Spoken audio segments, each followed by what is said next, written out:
Welcome everybody to Lisianthus.nl, and I'm here with the famous Jenny T, floristry.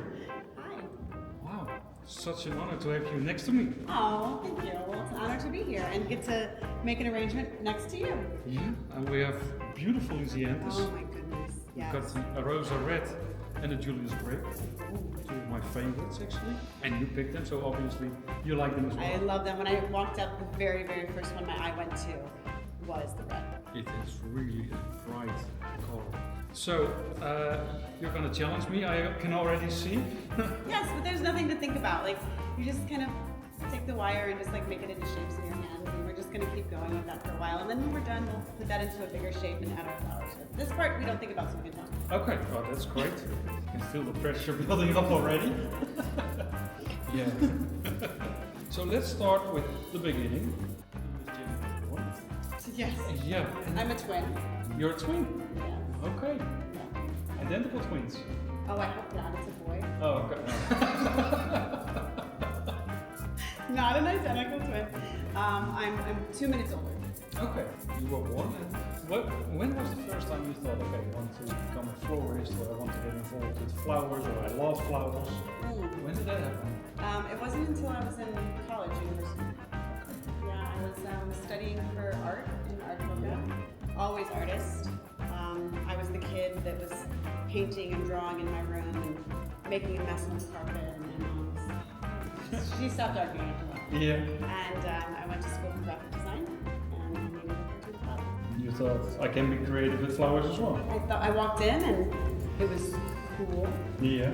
And it was pretty. And I thought, this seems like a pretty good idea. And I realized very quickly that I could take the two-dimensional picture that you know, make this, Yeah. and I could turn it into the three-dimensional form, and I understood the ratio and the depth. Okay. And I picked it up really quick. Instantly, I was like, within a month, I told my mom, this is what I want to do. And I had found my thing. Yeah? Yeah. That's really cool. Yeah. Do you still use the knowledge that you got from your study into floristry? Oh, absolutely. I think the graphic design and any of the art classes really transcend their way over when you start thinking about the art philosophy and the color. Yeah. Those are big things that definitely come over, yeah. Yeah, I saw you picking the colors. It was really like, okay, you need this one. need- You were really specific with the colors. I need these, yes. Yeah. And now, fast forwarding. I mean, you're a famous star now.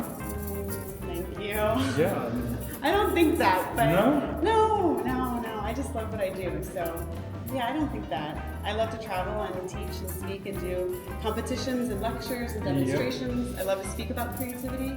I love to talk about creating unapologetically, to just be unapologetic about what you're doing and not try to make it so serious all the time. To award yourself the opportunity on a day where you don't have much going on to say, I'm going to take these things that are here and I want to really showcase this beautiful flower, but how can I do it in a way that I've never done it before? And just try to express yourself in a different way. And I think that opens up your mind even more. it really does. I can already feel myself being more creative. Perfect. So you are competing as well. You were in the World Championship last year in Manchester. I was. How was that? Oh my gosh, it was fantastic. I love competitions because it awards me the opportunity to flex a muscle that I don't get to flex all the time. I think all the competitors, because we have normal jobs, and we don't really get to do competition scale work all the time. So I love that opportunity to really conceptualize a design and plan it over and over and test it and do it. But I found that even with all the planning, that I scored higher in the surprise tasks than the ones that I planned on, which is crazy to me. So that's interesting, a little insight to myself as a designer. Maybe I need to be a little bit freer with my planned designs, so I'm working on that. Yeah. But the bridal competition portion of it, I thought that was really intriguing because I had a mishap leading up to Worlds. And the brief was to create a bridal design that could be carried by the hand, wrist, or arm for a wedding above the clouds. That was the brief. And I thought, okay, well, I'm gonna do a ring because that's different and that's fun. And so I drew it, and I had a guy with a 3D printer printed. And so I had 3D printed ring forms, and he printed 3 of them.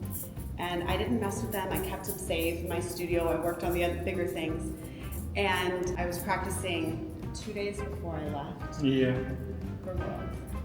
And I had the hand and I put the ring on and I was building the ring portion up and the ring broke. And I was like, oh my goodness. Okay, get the number 2 and do it again.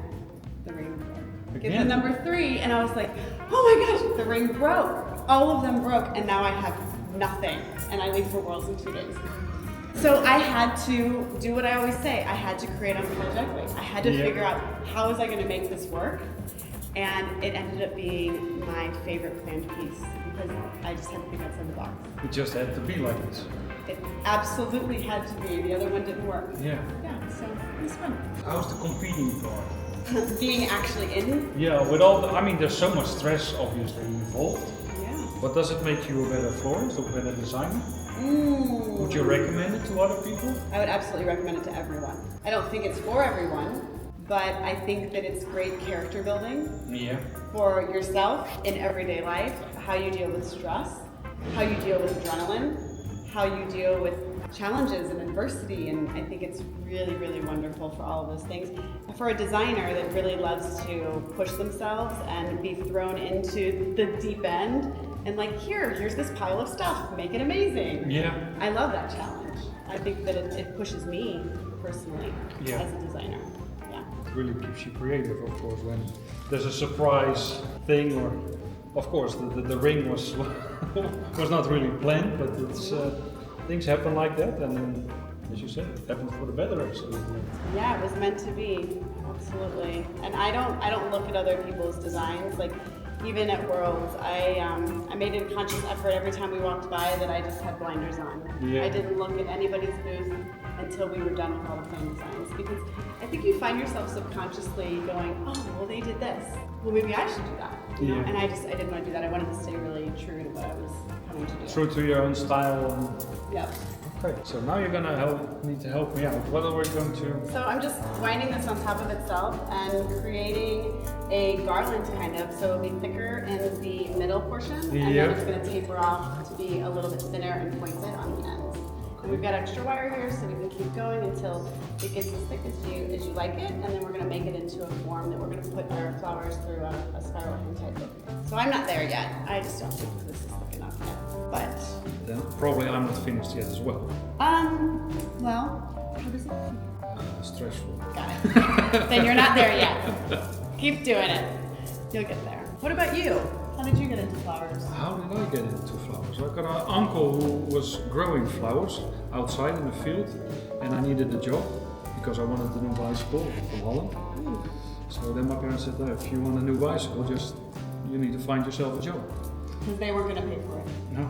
It was your job to pay for it. I wanted the bicycle, so they said, okay, you need to work for it. So I started the grower, just getting the weeds out of the field. And slowly, I'm not going to say work my way up, but in the end, it was always like, oh, if you can cut flowers as a young boy, then you really achieve something. So after a year, I was cutting flowers as well.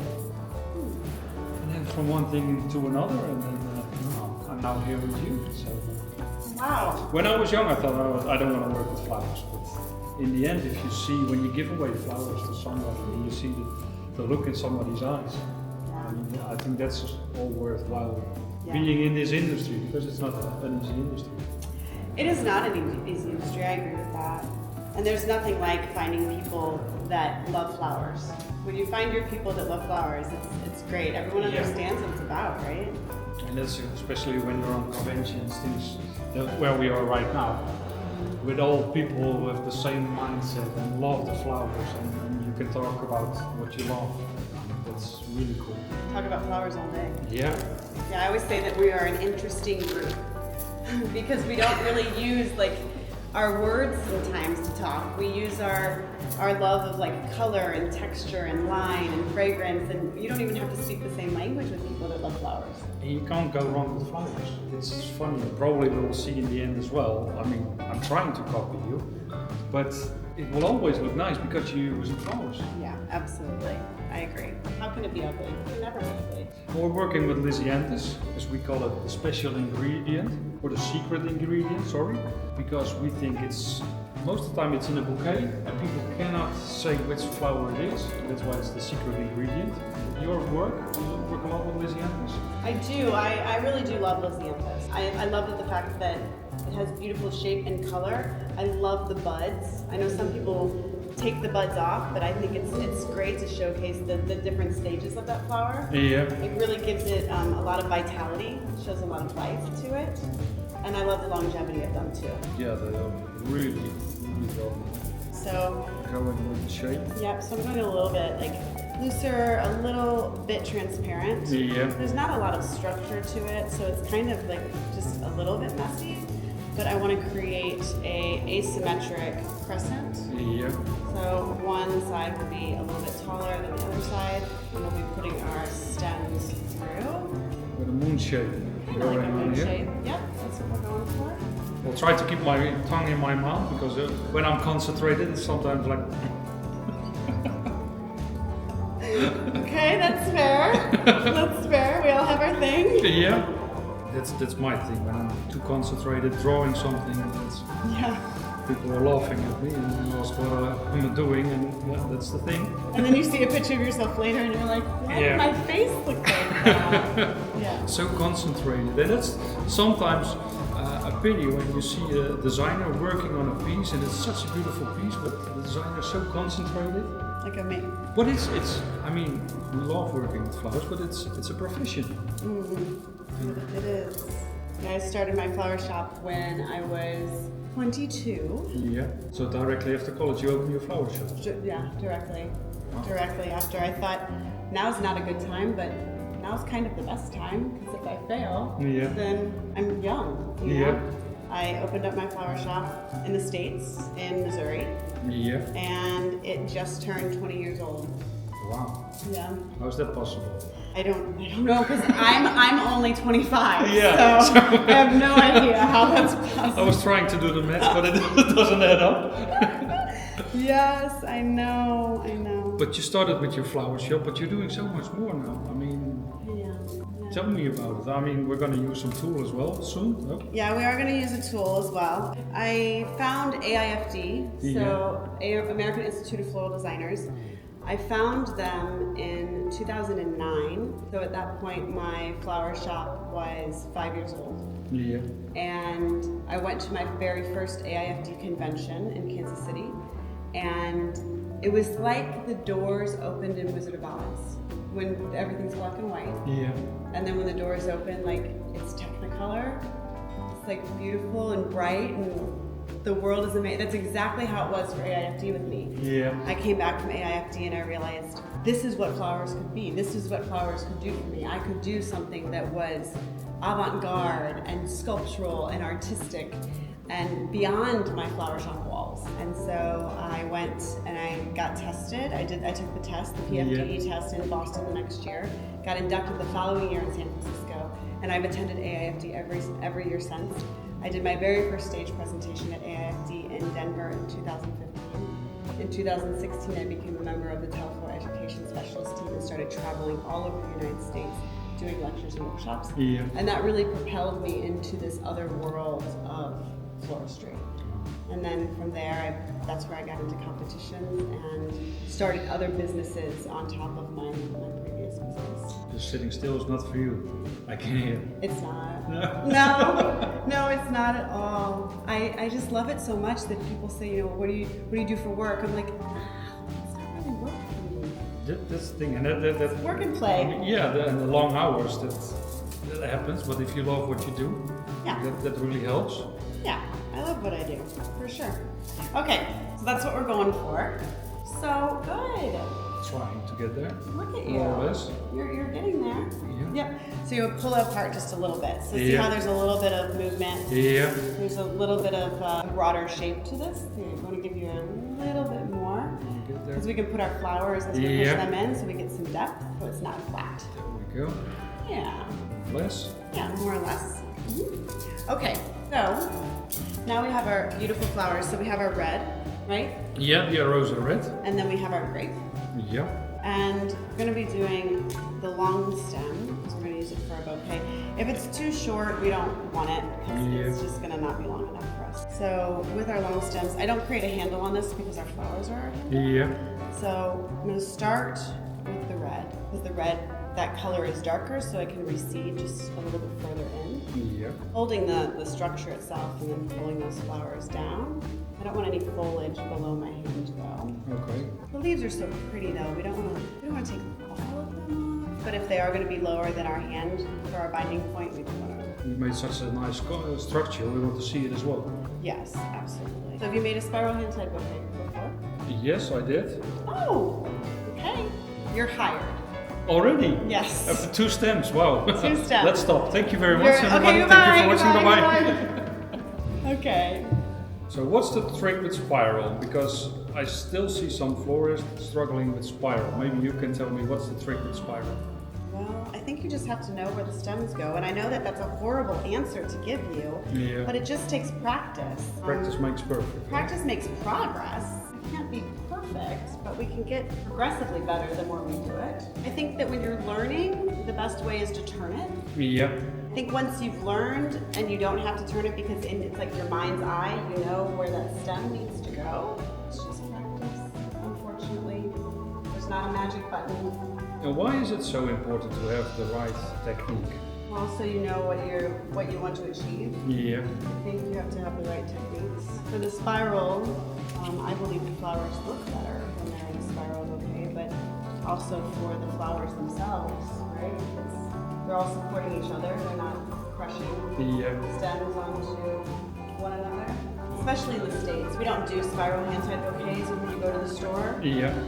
Like in Europe, there's spiral hand-tied bouquets everywhere. Like that's just what you see, right? Not in the States. No? So what's typical for the States in terms of bouquets or arrangements? Bouquets is just a bunch. It's just a bunch of flowers in a wrapped piece of tissue or cellophane. Yeah. And there's no real intention on the spiral itself being important. It's just the flowers themselves that are important. Okay. You've been to Europe, Manchester, but probably you have been more to Europe. Oh yes. What's the difference, the main difference between floristry and floral design if you look at the US and Europe? Well, I think floristry, the main difference for me is it is everyday life. Yeah. For Europeans. You go to the grocery store and you get your eggs and you get your milk and bread and you get your flowers. Yeah. And that's not the case in the States. It's really more of a special event sort of thing. Okay. We're trying to make it better, but it takes time, probably. yeah. COVID helped a bit, I think. People buying more flowers. Yes, I believe people say COVID helped a lot with our plants.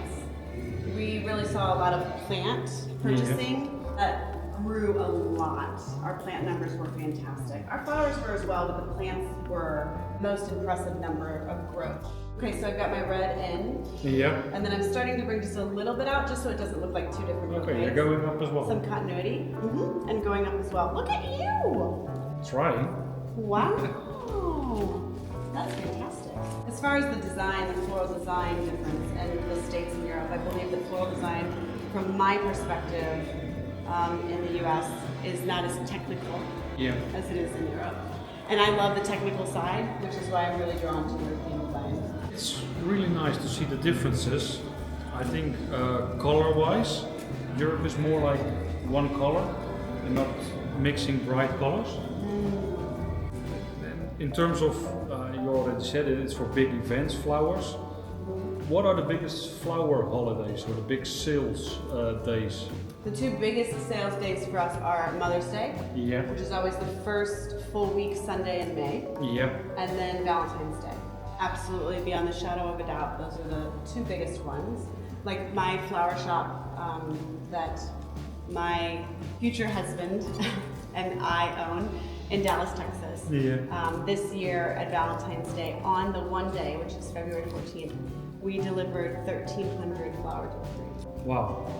How do you do 1,300 flower deliveries? 1,300. Isn't that crazy? How do you do it in terms of logistics?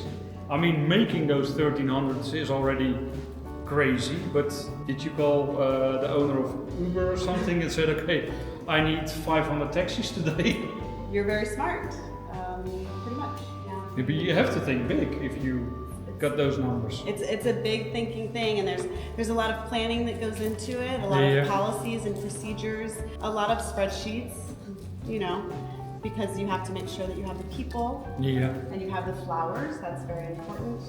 It's many months in advance of preparation. It's pretty fascinating to sit back and watch that orchestrated and all of that come together, and the staff comes together.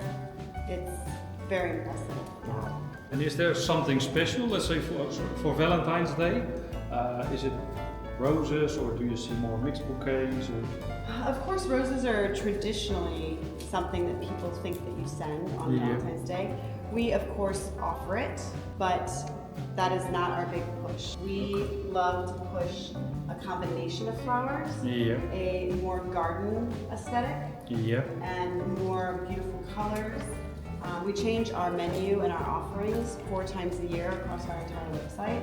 And so what we offer this year for Valentine's Day will not be what we offer next year, because we're changing with trends and colors and seasons. So we're always modifying ourselves and making ourselves better. That's really nice. Just keep evolving. I think that's really nice. I mean, we see it with Lisianthus as well. So many new colors coming up. You need to surprise your customers over and over again. Yeah, they need to know that when they're looking for the new best thing in floristry or in horticulture, that you're the first place that they're going to go to, because you're always showing them something that they've never seen before. I always hear about the big American weddings, that it's huge. How's that? How is it? Yeah, I mean, in Holland we see people making a wedding bouquet, and maybe they decorate the church a little bit, but here it's much bigger, as I understand. It is much, much, much bigger, yes. It's just, I guess it's just part of the culture. We like to definitely decorate for the ceremony. A lot of big wedding parties where people will have, 10 bridesmaids and 10 groomsmen. Wow. So that's a lot of flowers. So then you have to balance that. You can't just have a little arrangement on the church altar if you've got 20 people up there. So you have to go bigger. So some people do small, but most people, if they're gonna have the big celebration, they're gonna really pay attention to have some beautiful flowers. And do you use Lisianthus as well during those big events or the weddings? Oh, absolutely. Yes, they hold up so well. I mean, some events they don't really call for the garden, right? So maybe not so much, but I feel like garden aesthetic, a mixed garden aesthetic, is so popular right now that people are really celebrating this kind of flower. I mean, there's so many shapes. So we've got, if you really want to go for the gardens, you have, of course, the botanicals as well, the smaller flowers, which really give a botanical, or like it says, botanical look. And the nice thing, I think, especially also where we are now in the US, in Florida, with the warmer weather, Lisianthus is a perfect flower to use. Yeah, it's not bothered by it. No, not at all, actually. I think he loves it. Flower. Thank you. Oh, sun, woo! Nice warm weather. Yeah, it is. Nice and warm. It's cold in here though, with all the flowers here at the conference. And, still on track. Wow. Yeah. Yep, and you can feed some through your structure here, so it starts to kind of mimic that shape. I'm using smaller ones as we get up to the top, just so it tapers as well. You're already moving to the other variety as well? I am. So I've got my beautiful red in here for some depth of color, but now I'm starting to bring that grape in, so it kind of dances and plays, and that will be where I really extend up to the tips. Just try to follow you there. You're doing great. Keep turning the bouquet around. Do you like to turn it when you do your spirals? Yeah. Watching all the designers making the arrangements and try to learn from them. Who's your favorite designer? I don't have a favorite designer, to be honest. No? No. Nobody's style that you say, I really love that? Or? Today it can be one and tomorrow it's going to be another. I like when they use a lot of flowers, to be honest. I'm a flower person, so I want to see a lot of flowers. So that's why I like we're using a lot of flowers today as well. Yes. I know when I pulled the flowers, you were like, I was like, is that enough? Is that okay? You were like, yes. Yes, that's great. We will use all of those. Yeah, that's perfect. It's like, what do they say? When in doubt, just add more wine. And when in doubt. Who says this? No. It's my mother. Oh my gosh, I must meet your mother. Your mother and I, yes. And of course, sometimes flowers can be expensive, but if you buy good quality flowers, they're not expensive. No, because they last, right? Yeah. You get the longevity out of it. You don't feel bad that you spent the money on the flowers because they're there for 2.5, 3 weeks. Yeah. Now, how long do you find that your specific Lisianthus, what's the average vase life on them? It depends, of course, on the variety. Sure. But we have come a long way with Lisianthus. But now, 2-3 weeks, for sure. Depends on how long the transport is. But also, that already got much better. Lisianthus keeps evolving, new shapes, new colors. The brown one, so we can work with trends now as well, or you can work with trends now as well with Lisianthus. It's not like, okay, there's only blue, white and pink. No, there are so many different colors. New shapes coming up as well. And there's the doubles. The doubles, the singles, the botanicals. They're even working, the breeders are working on some new shapes as well. This, of course, is going to take a while, but they're working on it. So we're really excited to see those coming into the market as well. And how long from conception of an idea for such as like a shape or a color? Are we talking 5 years? Are we talking 10 years? No, we're not. The breeders are not thinking, okay, we're going to make a new shape. That just happens. In the breeding process, they will find another variety or another shape, and until it's perfect or good enough to introduce into the market, new Lisianthus are tested on vase life, transport, and so on, just to make sure that you can enjoy, and the consumer in the end can enjoy the Lisianthus as well. It's not good enough if it's only a nice shape or color. It needs to last as well, because we need to work with it. Yeah, we're looking at all of those things. Even when they start talking about other varieties of flowers, yeah, they're picking the things that are the best about it. And vase life is one of those. Yeah, we don't want people to get disappointed by flowers. So good. Yeah. So I maybe need a to fill up, couple more buds up there. So you're doing a lot of teaching as well? I am. Both online and offline? Online, offline, and I also do everyday consumer teaching too. Not to the profession, but just because I love it. Yeah. Yeah. To share flowers with anyone who wants to learn about flowers. Everybody wants to listen. Oh yes, and everybody wants to play with flowers. I've come to find. Yeah, that's for sure. They find a calmness about it, and I agree. I think that there's times when you're designing with flowers and you get into it so much that you forget what's happening. Yeah. Forget we're being recorded because we're just dealing with flowers. But it's almost like meditation a little bit. And you can go wrong. I don't think so. No, it's flowers. It's beautiful. Maybe I'm trying to go wrong this time, but I'm trying to keep it in the frame. People are so happy working with flowers. I agree. And being around flowers. Yeah. Working with them and just being around them. I think that's the nice thing about Lisianthus as well. When you see them opening, so the smaller buds will open as well. You can look at it every day and think, wow, something happened. What else is happening tomorrow? Yeah. Waking up in the morning, first thing you do is walk to the vase and think, okay, what has changed now? What happened last night? Yeah. So cool. And even the way that they age, I will say, like even this darker color as it ages, gets a different patina to it. Yeah. Almost like a velvet appearance. And it's really, really beautiful. I even like the end of its life. A flower represents life. Yes, all the stages. And they're all beautiful. Teaching florists, other florists, teaching tumors as well. Still having your shop? Yeah, I still have my shop in St. Louis. Yeah. And then I have my own company, which is Jenny Floristry, that I do the teaching and the workshops through. Yeah. And then I have another agency that I work for that I also go around and teach for. And then working on some new products for the market right now that are going through development process and manufacturing. And then I have a tool company too. Yeah, which we're going to use. Yes, we are. We are going to use. It's the black carbon steel blades, and it's all one piece from blade to handle. Yeah. So it's a very sturdy tool. And in the center of the blade, there's a little notch where you can cut up to 18 gauge wire. And they come in 3 lengths. This is the medium. We have the small, there's a longer one. They're light as well. Yeah. Nice. ergonomic, so you can be left-handed or right-handed, and they're easy on your hands. So I'm to the point where I feel very comfortable with my bouquet. So I like to use a waterproof tape. Yeah. Just to make sure that all of my stems are nice and secure. And my binding point where I've been holding the entire time is actually where I'm going to bind my bouquet. I don't want to go up too high, and I don't want to go up too low. If I go up too high, I'm going to stitch this too tight. Yeah. And if I go below, I'm going to open this up too much. So I want to go right at the same point. And then to cover that binding area, we're going to use some more of that wire, so it just brings the whole bouquet together. I think I'm getting there as well. Mm-hmm. You are.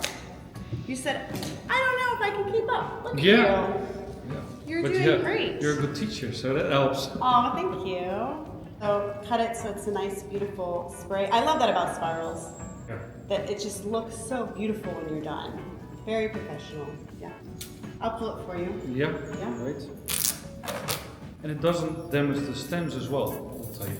I like that. Yeah. Sometimes there's like the zip ties, but you cinch that down so tight that I feel like you can crush them. And it's got that knuckle of plastic that then you have to cover. I've just found in all the years I've done bouquet work, I've always gone back to this. So now I stop looking. I say, this is it for me. I like it. So, and what are your future plans?